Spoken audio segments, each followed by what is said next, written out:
আমরা যখন সংসদে জিজ্ঞাসা করছি যে সমস্যাটা এখন বিশ্বব্যাপী চলছে, এটা বাংলাদেশের সৃষ্ট নয়, আমরা বলছি যে আমরাও সহযোগিতা করতে চাই সমস্যা উত্তরণে।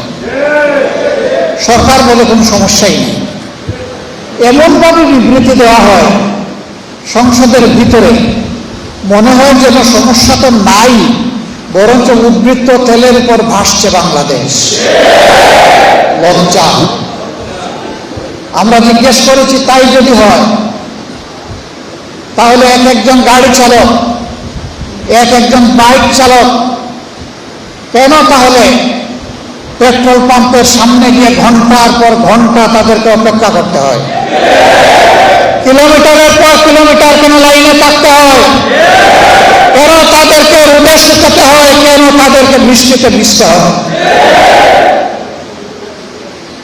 বাইক চালকরা বলছে, আগে 7-8 ঘন্টা দৌড়াদৌড়ি করতে পারতাম, এখন তেলের কারণে 3 ঘন্টাও বাইক চালানোর সময় পাই না।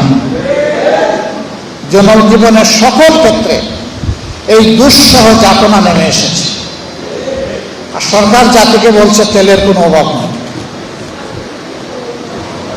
এটা অবশ্য ঠিক, তেলের অভাব কার জন্য নাই এটা বলে নাই।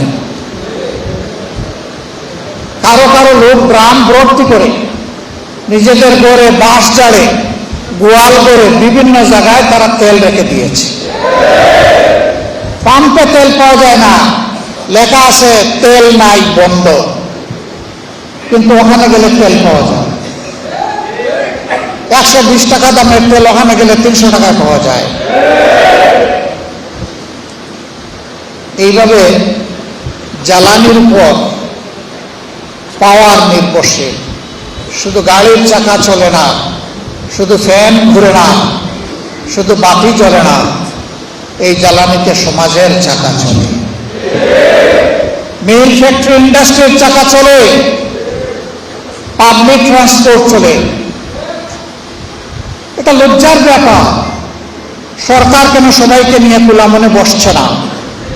বাস্তব অবস্থা কেন তুলে ধরছে না? আমরা সবাই এই সংকট নিরসনের অংশীদার হতে চাই। আমরা তো সংকট তৈরি করতে চাই না, কিন্তু কি জানি শুধু একটা লুকোচুরি সব ব্যাপারে আমরা লক্ষ্য করি, কি একটা অস্পষ্টতা। আমরা সরকারকে আহ্বান জানাবো, এটা থেকে বের হয়ে আসে।